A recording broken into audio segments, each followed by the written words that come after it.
ஒரு global life changing invention எந்த அளவுக்கு இன்னைக்கு ஒரு குளோபல் கிரைசிஸா மாறி இருக்கு அப்படிங்கறது நினைக்கும் போது உண்மையிலேயே வருத்தமாக இருக்கு. இதுல Tamil Nadu one of the main contributors அப்படின்னு நினைக்கும் பொழுது இன்னமும் வருத்தமா இருக்கு. இன்னைக்கு பிளாஸ்டிக்க பத்தி the use of plastic and effective waste management பத்தி தான் இந்த காணொளியில சில அதிர்ச்சி தரக்கூடிய தகவல்களை நான் உங்க கூட பகிர்ந்துக்க போறேன். உலகத்திலேயே நீங்க பாத்தீங்கன்னா பிளாஸ்டிக் பயன்பாட்டுல 3வது இடத்தில் இந்தியா இருக்கிறது. நமக்கு முன்னால வழக்கம் போல யுஎஸ்ஏவும் சைனாவும் இருக்கிறாங்க. ஆவரேஜ் குளோபல் யூஸ் பாத்தீங்கன்னா பர் பர்சன் 30 கேஜி பிளாஸ்டிக்னா நம்ம கம்மியா தான் யூஸ் பண்றோம். 13 கேஜி பிளாஸ்டிக் தான் on an average person in India uses. ஆனா இதை எஃபெக்டிவா டிஸ்போஸ் பண்றோமா அப்படிங்கறதுலதான் ஒரு பெரிய கேள்விக்குறி இருக்கு. அதாவது உலகத்திலேயே பிளாஸ்டிக் எமிஷன் பொல்யூஷன் உடைய லார்ஜஸ்ட் கான்ட்ரிபியூட்டர் இந்தியா. கிட்டத்தட்ட வேர்ல்டுடைய பிளாஸ்டிக் எமிஷன் பொல்யூஷன்ல 20% நம்ம கான்ட்ரிபியூட் பண்றோம் அப்படின்னு சொல்றாங்க. இந்தியாவுல பாத்தீங்கன்னா பிளாஸ்டிக் வேஸ்ட் கிரியேஷன்லயும் தமிழ்நாடு தான் மற்ற மாநிலங்களை தாண்டி முதல் இடத்தில் இருக்கு அப்படின்னு சொல்றாங்க. கிட்டத்தட்ட ஒரு வருடத்துக்கு annually 7.8 lakh tons of plastic waste தமிழ்நாட்டுல மட்டும் நாம ஜெனரேட் பண்றோம் அப்படின்னு சொல்றாங்க. இதை எஃபெக்டிவா மேனேஜ் பண்ணக்கூடிய சிஸ்டம்ஸ் தமிழ்நாட்டுல இருக்கா அப்படின்னு பாத்தீங்கன்னா அன்பார்ச்சுனேட்லி குறைவா தான் இருக்கு. இதை எப்படி சரி செய்யறது அப்படிங்கறத பேசுறதுக்கு முன்னால பிளாஸ்டிக் எப்பேற்பட்ட பாதிப்புகளை நமக்கு ஏற்படுத்தும் அப்படிங்கறத நம்ம புரிஞ்சுக்கணும். பிளாஸ்டிக்ல 2 வகை இருக்கு. ஒண்ணு வந்து தெர்மோ பிளாஸ்டிக்ஸ், அதாவது அதை ஹீட் பண்ணா மறுபடியும் ரீமோல்டு பண்ணி அதை ரீசைக்கிள் பண்ணக்கூடிய பிளாஸ்டிக் ஒரு வகை. இன்னொரு வகை பாத்தீங்கன்னா தெர்மோசெட்ஸ், அதாவது ஒரு முறைதான் யூஸ் பண்ண முடியும், அதை ரீசைக்கிள் பண்ண முடியாது. இப்படி 2 வகை பிளாஸ்டிக்ஸ் இருக்கு. இதுல இந்தியாவை பொறுத்த வரைக்கும் பாத்தீங்கன்னா நம்மளுடைய பிளாஸ்டிக் பயன்பாட்டுல 12% மட்டும்தான் நாம ரீசைக்கிள் பண்றோம். 20% நாம எரிச்சிடுறோம். மீதி இருக்கக்கூடிய கிட்டத்தட்ட 70% வேஸ்ட் லேண்ட்ல கொண்டு போய் டம்பிங் யார்ட்ஸ்ல கொண்டு போய் நாம கொட்டுறோம். அது என்ன ஆகுதுன்னா சாயிலோட சேர்ந்து மக்கி மைக்ரோ பிளாஸ்டிக்ஸ், நானோ பிளாஸ்டிக்ஸா மாறி நம்மளுடைய நிலத்திலையும் நம்மளுடைய சுவாசிக்கக்கூடிய அந்த காற்றுலையும் கலக்குது. இதை நாம சுவாசிக்கிறதுனாலயோ இல்ல மண்ணுக்கு அடியில போய் சேர்ந்து அதை நாம உட்கொள்வதனாலயோ மனித உடம்பில் இது ஏகப்பட்ட பாதிப்புகளை ஏற்படுத்துது. இந்த மைக்ரோ நானோ பிளாஸ்டிக்ஸ நாம பிரீத் பண்றதுனாலயோ இல்ல இன்ஜெஸ்ட் பண்றதுனாலயோ உடம்புல பாத்தீங்கன்னா liver, kidney, lungs, heart, brain, நம்ம டைஜஸ்டிவ் சிஸ்டம் இப்படி ஒண்ணு விடாம எல்லாத்துலயும் பாதிப்புகளை ஏற்படுத்தும். சமீபத்துல நீங்க செய்திகள்ல கூட பார்த்திருப்பீங்க. தமிழ்நாட்டுல மதுரையில ஒரு மாட்டுக்கு உடம்பு சரியில்லைன்னு அறுவை சிகிச்சை பண்ணிருக்காங்க. அந்த மாட்டுடைய வயித்துல இருந்து கிட்டத்தட்ட 65 கிலோ பிளாஸ்டிக்க அவங்க ரிட்ரைவ் பண்ணிருக்காங்க. அதே மாதிரி ஒரு 4 வாரம் முன்னால ஒரு யானை ஒண்ணு செத்து போச்சு.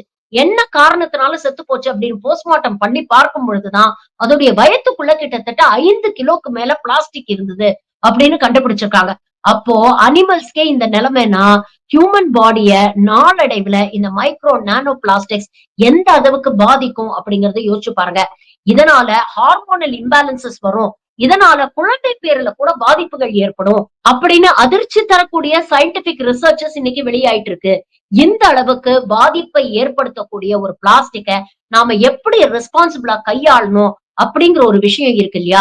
இந்த பொல்யூஷனுக்கு மேஜர் கான்ட்ரிபியூட்டர்ஸ் யாருன்னு பாத்தீங்கன்னா பெரிய பெரிய கார்பரேட் கம்பெனி. அதாவது இந்தியால நீங்க பாத்தீங்கன்னா யூனிலிவர், அதாவது இந்த பெப்சி கோலா அந்த கேன்ல எல்லாம் கொடுக்குறாங்க இல்லையா, அந்த மாதிரி கம்பெனிஸ், அமேசான், நெஸ்லே போன்ற கம்பெனிஸ் எல்லாம் மேஜர் கான்ட்ரிபியூட்டர்ஸ் அப்படின்னு சொல்றாங்க. அவங்க எஃபெக்டிவ் பிளாஸ்டிக் வேஸ்ட் மேனேஜ்மெண்ட்டை நடைமுறைப்படுத்துறாங்களா அப்படிங்கறத கண்காணிக்க வேண்டியது அரசாங்கத்துடைய கடமை. இரண்டாவது, சிறு குறு தொழில்கள் செய்யக்கூடிய எம்எஸ்எம்இஸ். எம்எஸ்எம்இஸ்க்கு இந்த பிளாஸ்டிக் ரீசைக்ளிங் ஒரு காம்ப்ளிகேட்டட் அண்ட் ஒரு எக்ஸ்பென்சிவ் ப்ராசஸா இருக்கிறதுனால நிறைய பேர் என்ன பண்றாங்கன்னா அவங்க தொழில ஜெனரேட் ஆகக்கூடிய வேஸ்ட இந்த குப்பை பொறுக்கிறவங்க கிட்ட ஒப்படைச்சிடுறாங்க. குப்பை பொறுக்கிறவங்க கிட்ட பேசி பார்த்தா அவங்க என்ன சொல்றாங்க அப்படின்னா, ரீசைக்கிளபிள் பிளாஸ்டிக் ஒரு கிலோக்கு அட்லீஸ்ட் 40 ரூபாய் கிடைக்கும். நான் ரீசைக்கிளபிள் பிளாஸ்டிக் எங்களுக்கு கிலோவுக்கு 5ல இருந்து 10 ரூபாய் தான் கிடைக்கும். அப்படிங்கறதுனால அவங்க ரீசைக்கிளபிள் பிளாஸ்டிக் மட்டும் தான் கலெக்ட் பண்றாங்களே தவிர நான் ரீசைக்கிளபிள் பண்ணக்கூடிய பிளாஸ்டிக் பெரும்பாலும் இந்த டம்ப் யார்டுக்கு தான் போகுது.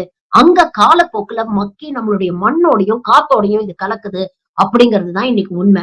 இதை சரி செய்ய தமிழ்நாடு அரசு என்ன நடவடிக்கை எடுத்திருக்கு அப்படிங்கறத நம்ம பார்க்கணும். இந்தியா பூரா சிங்கிள் யூஸ் பிளாஸ்டிக்க 2022ஆம் வருடம் தான் பேன் பண்ணாங்க. ஆனா அதுக்கு 3 வருஷம் முன்னாலேயே அதிமுக ஆட்சி காலத்துல 2019லயே சிங்கிள் யூஸ் பிளாஸ்டிக்க தமிழ்நாட்டுல பேன் பண்ணிட்டாங்க. ஆனா பேன் பண்ணதுக்கு அப்புறம் அத ஒழுங்கா இம்ப்ளிமெண்ட் பண்ணாங்களா, நடைமுறைப்படுத்துனாங்களா பாத்தீங்கன்னா, அது ஒரு மிகப்பெரிய கேள்விக்குறி. ஆனா திமுக ஆட்சிக்கு வந்ததுக்கு அப்புறம் இதோடைய முக்கியத்துவத்தை உணர்ந்து பல விஷயங்கள அவங்க நடைமுறைப்படுத்தியிருக்காங்க. உதாரணத்துக்கு பாத்தீங்கன்னா, இந்த வருடம் ஜனவரி 2025ல பாத்தீங்கன்னா, ஒரு anti plastics drive 1 year anti plastic டிரைவ அவங்க ஆரம்பிச்சிருக்காங்க. அதாவது பிளாஸ்டிக் வேஸ்ட் மேனேஜ்மென்ட்ட இன்னும் விரிவுபடுத்தியிருக்காங்க.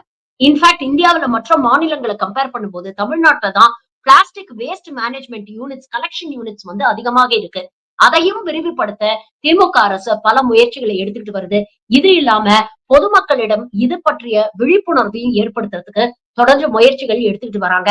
கடுமையான நடவடிக்கைகள் ஒரு பக்கமும், பொதுமக்களுக்கான அவேர்னஸ் ஒரு பக்கமும் கவர்ன்மெண்ட் கையில எடுத்தாலும், நமக்குன்னு சில பொறுப்புகள் இருக்கு இல்லையா? ஏன்னா, இது போன்ற குளோபல் கிரைசிஸ் அவாய்ட் பண்ணணும். நம்ம சுற்றுப்புற சூழல ஆரோக்கியமா அடுத்த தலைமுறைக்கு நம்ம விட்டு செல்லணும்னா, அதற்கு ஒவ்வொருத்தருக்கும் ஒரு கலெக்டிவ் ரெஸ்பான்சிபிலிட்டி இருக்கு. இண்டிவிஜுவல் ரெஸ்பான்சிபிலிட்டி இருக்கு. அதனால கவர்ன்மெண்ட் என்னதான் முயற்சி எடுத்தாலும், நாம அதுக்கு சப்போர்ட் பண்ணாதான் அது எஃபெக்டிவா இருக்கும். அதனால இந்த காணொளி மூலமா மக்களுக்கு ஒரு சின்சியரான கோரிக்கை வைக்கிறேன். பிளாஸ்டிக் டிஸ்போசல் விஷயத்துல கொஞ்சம் சீரியஸ்னஸ் நம்ம கையாளணும். ரீயூசபிள் பிளாஸ்டிக்கா இருந்தாலும் சரி, சிங்கிள் யூஸ் பிளாஸ்டிக்கா இருந்தாலும் சரி, முடிஞ்ச அளவுக்கு பிளாஸ்டிக் யூஸ் பண்றத நாம அவாய்ட் பண்ணணும். வீட்ல குப்பை போடும்போது கூட மக்கும் குப்பை, மக்காத குப்பை, ட்ரை வேஸ்ட், வெட் வேஸ்ட் அப்படிங்கிறத முடிஞ்ச அளவுக்கு செக்ரிகேட் பண்ணி நம்ம வந்து கார்ப்பரேஷன் கிட்ட ஹேண்ட் ஓவர் பண்ணோம்னா, அவங்களுடைய வேலை ஈஸியா இருக்கும். இப்படி நாம செப்பரேட் பண்றதுனால ரீசைக்கிளபிள் பிளாஸ்டிக்ஸ அவங்க ஈஸியா ரீசைக்கிள் பண்ண முடியும். மக்காத பிளாஸ்டிக், சிங்கிள் யூஸ் பிளாஸ்டிக்ஸ அவங்க இன்சினரேட் பண்ணி அத டோட்டலா டிஸ்ட்ராய் பண்ண முடியும். இதற்கு நாம எந்த அளவுக்கு ஒத்துழைக்கிறோமோ, அந்த அளவுக்கு தான் அரசாங்கமும் திறம்பட இந்த விஷயங்களை செய்ய முடியும். இதற்கு சமீபத்திய உதாரணம் பார்த்தீங்கன்னா, சென்னை பொல்யூஷன் கண்ட்ரோல் போர்டோட சேர்ந்து சென்னை கார்ப்பரேஷன் பிளாஸ்டிக்க ரீசைக்கிள் பண்ணி, அது மூலமா 100க்கும் மேற்பட்ட பிளாஸ்டிக் பெஞ்சஸ உருவாக்கி கார்ப்பரேஷன் பார்க்ஸ்ல எல்லாம் அத போட்டிருக்காங்க. சோ முடிஞ்ச அளவுக்கு நாம அரசாங்கத்தோட ஒத்துழைச்சோம்னா, இது போன்ற விஷயங்கள மெதுவா குறைக்க முடியும் அப்படிங்கிறது ஒரு விஷயம். 2வது நம்ம வீட்ல இருக்கக்கூடிய குழந்தைகளுக்கும் இந்த விழிப்புணர்வை நாம ஆரம்பத்திலிருந்தே ஏற்படுத்தணும். 5ல வளையாதது 50ல் வளையாது. சின்ன பிள்ளையில இருந்தே பிளாஸ்டிக் அவாய்ட் பண்ண நம்ம வீட்ல இருக்கக்கூடிய பிள்ளைங்களுக்கு கத்துக் கொடுங்க. இது ஒண்ணும் பெரிய கம்பசூத்திரம் கிடையாது. இல்ல இதுக்குன்னு தனியா மெனக்கெட்டு நம்ம சில விஷயங்கள் செய்யணும் அப்படிங்கிற அவசியம் இல்ல. வெளியில போகும்பொழுது, அங்க பொது இடங்கள்ல நம்ம விஷயங்கள பர்ச்சேஸ் பண்ணும்போது, அங்க பிளாஸ்டிக் பேக் கேட்கிறத விட, நம்ம வீட்ல இருந்தே ஒரு துணி பை நம்ம எடுத்துட்டு போறது நல்லது. அதே மாதிரி வீட்ல பிளாஸ்டிக் பாட்டில்ஸ் யூஸ் பண்றதுக்கு பதிலா, class bottles, copper bottles, ever silver bottles use பண்ணலாம்.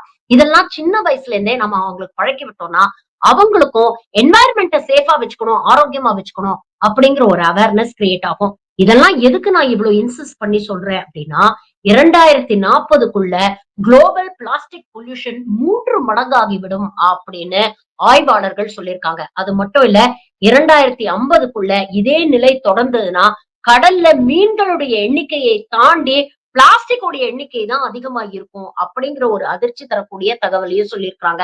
அரசாங்கம் தரப்புல இருந்து எத்தனையோ முயற்சிகளை எடுத்துக்கிட்டு இருக்காங்க. ஆனா அந்த முயற்சிகள் வெற்றி பெறணும்னா, அதுக்கு நம்மளுடைய ஆதரவும், நம்மளுடைய கோஆப்பரேஷனும் தேவை. அதனால நம்ம சுற்றுப்புற சூழல ஆரோக்கியமா, பாதுகாப்பா வச்சுக்கிறது நம்மளுடைய கடமை. அப்படிங்கிறத உணர்ந்து ஒவ்வொருத்தரும் செயல்படணும் அப்படிங்கிறது தான் இந்த காணொளியுடைய நோக்கம். நன்றி.